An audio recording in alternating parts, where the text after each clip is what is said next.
No ekspektasi apa-apa buat episode kali ini, masih dalam rangka cooldown juga. Dan yang dicari emang lebih ke interaksi dan juga komedinya ya.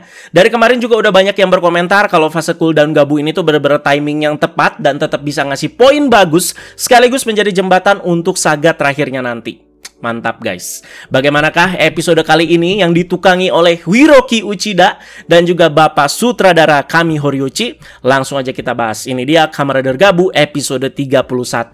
Soma dan Sachika dengan Happy Parenya lagi dapat kerjaan untuk ngurusin kumbang dan sampai dibantuin sama Bang Yanto juga soal ini. Diajak makan bareng tapi Bang Yanto itu ada urusan lain. Pas mau pergi dari tempatnya Sachika, Bang Yanto pas-pasan sama Lakia yang baru aja dateng. Saling gak mau minggir kan ya satu sama lain. Sampai-sampai si Lakia yang ngelempar Bang Yanto keluar.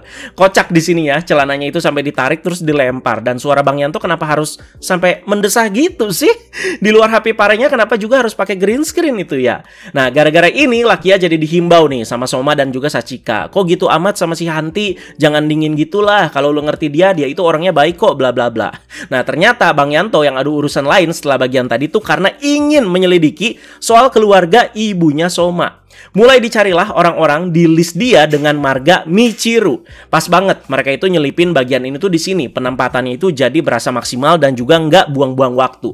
Bertemulah Bang Yanto dengan seorang wanita muda yang terlihat kayak udah suram dan juga depresi ya.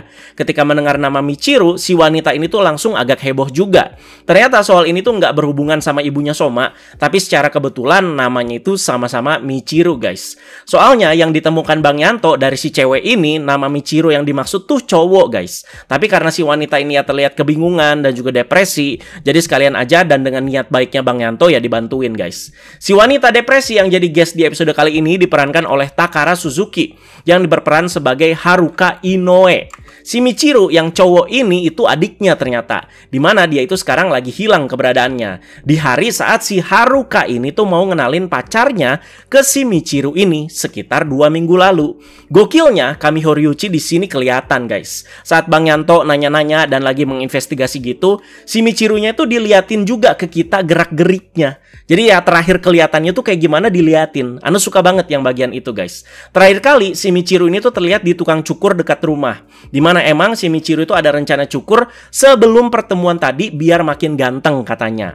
Di investigasi ini juga berasa kelihatan gitu Bang Yanto pinternya sebagai freelance writer. Jadi ngalirnya juga enak dan kita yang nonton juga jadi berasa ikut ke bawah lebih dalam sama kasus ini guys.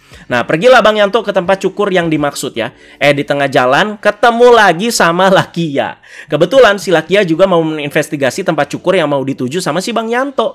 Jadi kita breakdown sedikit ini ya. Kalau Bang Yanto ya nyari seorang pria namanya itu Michiru dan hilang sekitar 2 minggu lalu di tempat cukur itu. Sementara kalau si Lakia itu nyari pemilik toko puding yang hilang juga di tempat cukur itu. Asal muasal si Lakia ya bisa tiba-tiba nyari emang gak dijelaskan guys ya. Ya mungkin aja dia itu lagi mau beli puding favorit dia, karena kan selain makan batu dia itu suka makan puding guys ya. Tiba-tiba ya diceritain mungkin sama pegawainya di tokonya, mungkin ownernya itu hilang guys. Nah soal ini kayaknya bakal disambungin atau dijelaskan lebihnya itu di episode minggu depan. Soalnya terlihat si Soma di HP Pare dengan kagum melihat banyaknya varian puding yang baru aja dibeli. Jadi ada kemungkinan belinya itu di toko yang ngejual pudingnya juga ya lagi ngilang gara-gara Granyuto. Nah, jadi sering banget ya nggak sinkron lah dua karakter ini di fase ini, si Lakia dan juga si Hanto. Jadi Lakia itu pengennya langsung labrak dan robos aja gitu ya. Tapi Bang Yanto pendekatan dan caranya itu nggak seperti itu. Namanya juga freelance writer.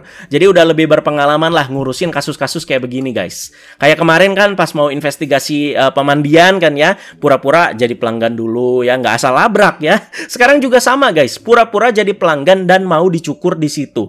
Nah, mulai ditanya ini pelan-pelan si tukang cukurnya sama Bang Yanto. Dia bilang dia itu tahu tempat cukurnya karena dikasih tahu sama Michiru. Ini udah mulai nih ya membuat si tukang cukur ini tuh nggak nyaman ya. Lagi nanya-nanya gini, dapet jackpot. Dimana Bang Yanto dapet bukti kuat. Di tempat cukurnya, Bang Yanto nemuin HP-nya si Michiru. Karena kan sebelumnya udah dikasih lihat ya foto Michiru itu gimana ya. Dan HP dan casingnya itu sama persis seperti yang ada di foto.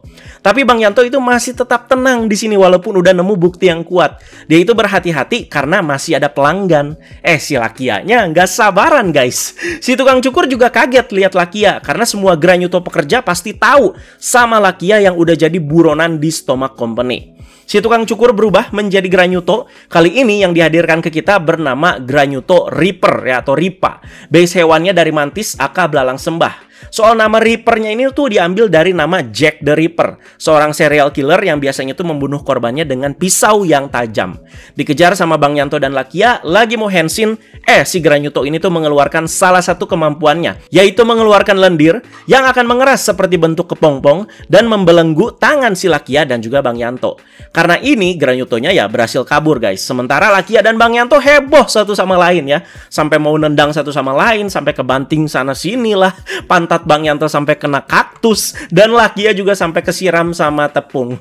Jadi udah bener-bener kayak film komedi banget lah di sini ya. Di HP Pare dibantuin dibukain ya itu belenggu kepompong ini sama si Sachika. Mau dipalu lah, digergaji lah, tapi nggak kebuka sama sekali. Sampai mau dibom itu kepompongnya ya. Lakia kalem-kalem juga tetap terlihat kocak ini ya. Lakia dan Bang Yanto ya masih berantem. Lakia ngasih fakta-fakta yang langsung jelek gitu ya ke Bang Yanto ya. Dari dia itu yang nonjok si Soma, dengan gampangnya dimanfaatin Kenzo Suga, lama nyadarnya soal Bitter Gabu, dan banyak lagi fakta-fakta lainnya yang langsung nancep gitu ya ke dada Bang Yanto. Jadi Lakia itu nggak suka gitu sama Bang Yanto. Bang Yanto juga nggak suka sama si Lakia. Tapi salutnya, Bang Yanto itu nggak sampai tersulut emosi yang gimana banget gitu ya, sampai mengeluarkan kata-kata yang seharusnya nggak dia keluarkan. Ya sebel mah sebel gitu, ngerti kan maksud Anda ya. Yang lucu juga pas ada dua Gochizo mau ngasih tahu sesuatu ke mereka-mereka ini ya. Karena nggak ada Soma, jadi nggak tahu Gochizo-nya itu ngomong apa. Malah Bang Yanto ngira itu Gochizo mau masuk ke Valen Buster. Tapi Lakia yang ngerti kalau dua Gochizo ini tuh lagi ngabarin soal keberadaan Granyuto. Ceritanya sepanjang perjalanan ke TKP, Lakia itu nyeret si Bang Yanto sampai agak babak belur gitu guys ya. Apa ini tuh jadi masuk salah satu kategori Bang Yanto yang sering dijadikan samsak. Yang kocak juga pas berubahnya ya, dimana di sequence perubahan Lakia menjadi Fram, si Bang Yanto sampai tenggelam gara-gara cairan pudingnya si Lakia. Jadi ikut masuk gitu ke cupnya ya. Si Bang Yanto yang kayak ngomong di dalam air gitu, nyuruh-nyuruh si Gochizo Chokodonnya buat cepetan masuk ke Valen Busternya. Jadi lucu amat ya, Chokodonnya juga ya nggak ngerti maksud Bang Yanto itu apa. Dan di pertarungan ini akhirnya Lakia dan Bang Yanto itu berhasil berubah jadi bentuk rider mereka masing-masing. Walau masih terjerat satu sama lain, tapi masih terlihat lah satu atau dua kerja sama apik sekaligus kocaknya di sini.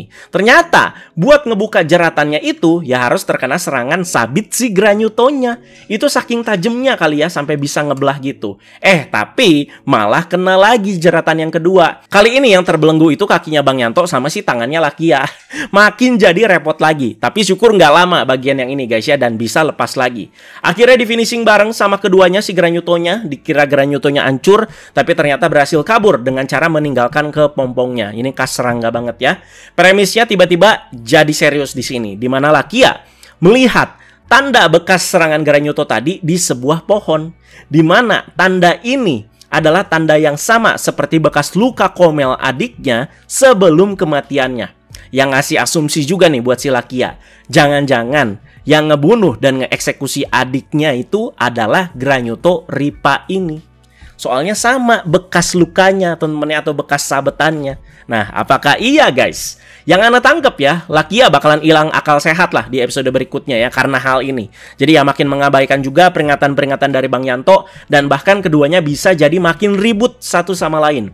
Tapi disitulah memang puncaknya guys. Dan ya akhirnya mereka itu ya bisa nemu pemahaman satu sama lain dan bisa kerjasama secara epik. Jadi kita lihatlah Hiroki Uchida ngebungkusnya itu seperti apa ya. Anda sih pengennya ya, kalau emang mau dibuat damai relasi kedua orang ini, ya semoga nggak bikin keduanya juga jadi out of character. Jadi ya Lakia itu tetap dengan sikap dingin dan magerannya, Bang Yanto juga Anda pengennya ya tetap seperti itu ya. Jika ada ribut-ribut lagi ya it's okay lah, tapi tetap dengan sentuhan komedinya guys ya. Karena kan memang yang jadi ciri khas dari dua orang ini kan ya itu gitu. Jadi bukan seperti kayak ributnya si Soma dan juga Bang Yanto gitu, yang kayak selalu serius terus ya, bawa feeling banget ya. Jadi yang simple-simple aja guys. Nah yuk kita bahas segmen lainnya yang diperlihatkan di episode ini. Jadi ke Stoma Company nih, dimana Rango kemarin diturunin jabatannya dari CEO Stoma Company. Jadi Grota itu sempat protes ke si Rango ya. Cuman Rango juga nggak bisa apa-apa. Dia itu tetap pasrah, ngomongnya juga nggak emosi, nggak meledak-meledak guys ya. Jadi faktor yang bikin dia itu nggak bisa apa-apa tentu ya karena si Boka Jardak, yang merupakan presiden dan juga penguasa tertinggi dari dunia Granyuto. Dan kedua, Boka itu punya hubungan erat dengan kepolisian. Jadi ini tuh bisa dijadikan ancaman ke Rango ataupun Stoma Company yang memproduksi Dark Snake secara ilegal untuk bisa dilaporkan kapan aja. Jadi ada kata-kata Ranggo yang bikin Ana tuh jadi sedikit mikir di sini guys ya. Gak ada pilihan lain. Ini demi menyelamatkan Stomach Company yang mau bangkrut. Nah, kata-kata yang mau bangkrutnya itu guys. Apa pas time skip sebulan kemarin ya, pasca setelah episode berapa ya? Episode berapa? Anda lupa apa. Pokoknya setelah debutnya si Valen Frappe Custom kan kita dikasih time skip sebulan ya. Nah, apa pas time skip sebulan kemarin itu, omset dari Stomach Company ini tuh menurun terus. Jadi memang nggak diceritakan secara gamblang banget ya, tapi ya ada kemungkinan mungkin mau bangkrut gitu di fase itu. Emang yang mempengaruhi ini pasti aksinya Gabu, Valen, dan Fram yang secara rutin mengalahkan granito-granito pekerja yang nyulik manusia. Ya tentu otomatis membuat stok untuk bahan pembuatan dark snack ya jadi terbatas guys ya, dan juga mengurang terus. Mungkin kayak begitu guys ya. Padahal produk jualan mereka bisa dibilang ini top banget loh ya. Dark snack yang rasanya itu sangat-sangat luar biasa. Cuman ya ini kan ilegal gitu ya. Nggak diceritain sama sekali juga Stomach Company sebagai perusahaan permen itu ya jualan regulernya itu apa, jualan biasanya itu apa. Apakah jualan regulernya juga udah nggak bisa ngangkat kan? Nah, Jeep nongol lagi dan udah mulai berani nyuruh-nyuruh Ranggo karena kedudukan dia sekarang lebih tinggi guys. Nah, nggak peduli walaupun Ranggonya itu kakaknya sendiri guys. Jadi Jeep itu nyuruh kerja aja karena stok itu makin sedikit. Nah, sementara Ranggo itu punya pandangan lain karena udah punya apa ya, lebih banyak pengalaman lah bisa dibilang ya. Jadi nggak bisa tuh mikirin keuntungan terus. Tapi Jeep itu nggak suka dibantah. Nah, Ana lihatnya Lisel sama Jeep yang jadi Saco sama wakilnya sekarang berasa kayak cuman bocah FOMO yang nggak tahu apa-apa soal perusahaan dan juga menjalankan perusahaan itu seperti apa. Nah, nggak tahu juga ya nasibnya ya gimana Stomach Company itu ke depannya gimana di tangan mereka berdua ini. Soal Boka yang nunjuk anaknya sendiri yang masih bau kencur ini buat jadi Saco juga jadi pertanyaan besar guys ya. Kenapa nggak Bokanya langsung aja yang jadi CEO ya? Apalagi dia yang jelas-jelas itu melihat keunggulan Dark Snack, jadi bisa lebih tahu gitu ya mestinya pemanfaatannya itu mau kemana. Jadi akan lebih menarik sih kalau menurut Ana si Stomach Company ini tuh di take over sama orang yang pintar juga, tapi penanganannya itu berbeda. Nambah lagi nih alasan Ana tuh males sama si Lisel guys. Di akhir sini nih Jeep itu ngomong kalau Kak Grota itu tenang aja, gua nggak bakal ngapa-ngapain lu. Jadi emang lebih dendam personalnya itu ke Ranggo aja ini si Jeep ya. Mungkin di antara Ranggo, Grota sama Nyiev yang paling sayang sama Jeep dan Sita itu Grota. Kan sering kan dua adiknya ini tuh kayak dirangkul dan disayang-sayang mulu sama si Grota. Nih, dua adik kesayangan gue nih. Nggak tahu juga itu bener apa enggak ya. Soalnya ngomong sayang tapi berasa kayak ngejek gitu. Di cerita Gabu yang sekarang-sekarang emang paling menarik itu ya soal akuisisi si Stomach Company ini ya. Makanya Ana juga bisa ngasih tangkepan-tangkepan dan juga pendapat-pendapat lainnya. Jadi silahkan kalian juga komentarin balik soal ini. Lisel jalan-jalan lagi ke dunia manusia ya. Kali ini dia itu mampir ke toko barang antik. Lihat ini dikit suka, lihat itu suka, sampai ya banyak yang mau diambil dan juga dibeli di situ. Tapi ketika disuruh bayar sama pemilik tokonya, di sini dia itu bukan nggak mau ya, tapi nggak tahu dan nggak mau juga sih ya. Nggak tahu kalau di dunia manusia tata cara membeli barang tuh gimana, harus pakai duit kan ya. Apalagi dia itu anak presiden guys, berasa yang dia mau ya tinggal ambil aja gitu.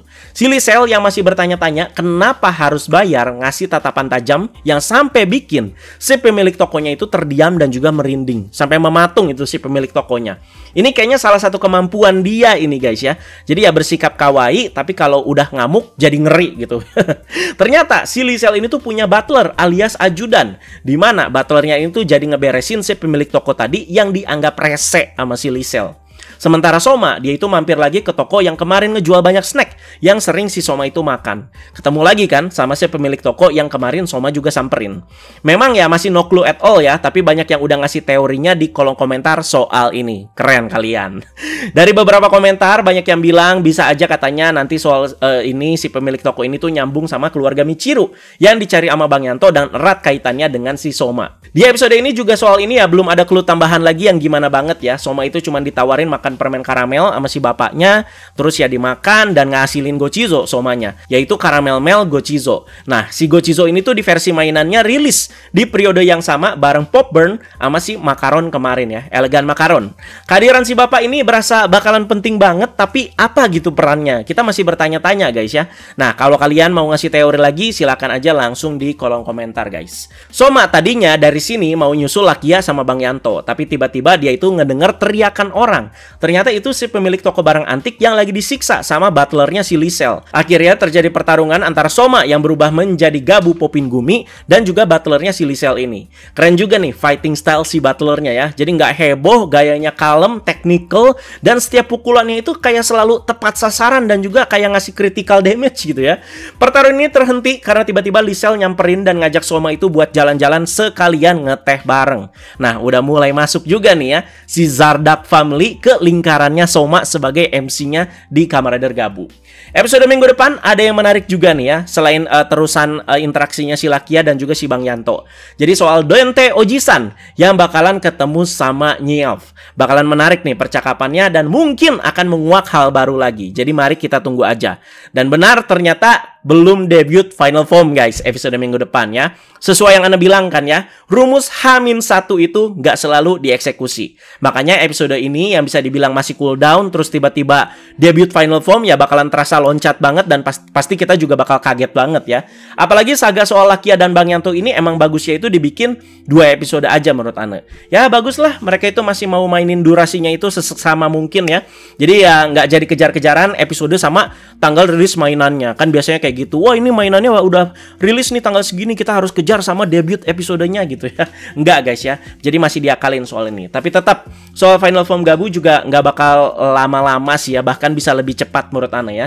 Jadi udah dimulai saganya sejak episode 33 mungkin ya, beres si Lakia dan Bang Yanto ini, dan mungkin di 34 debutnya, mungkin sekali lagi. Jadi terima kasih banyak yang sudah menyimak pembahasannya. Silakan kita komentarin poin-poin penting mengenai episode ini guys ya. Jadi lumayan banyak ya, walaupun episode ini bisa dibilang cooldown dan lebih banyak kocak-kocaknya. Ya udahlah, komentarin aja di bawah ya. Komentar yang banyak biar komentar-komentar judul itu pada tenggelam. Teman-teman jangan lupa like, share, juga subscribe. Bye bye guys.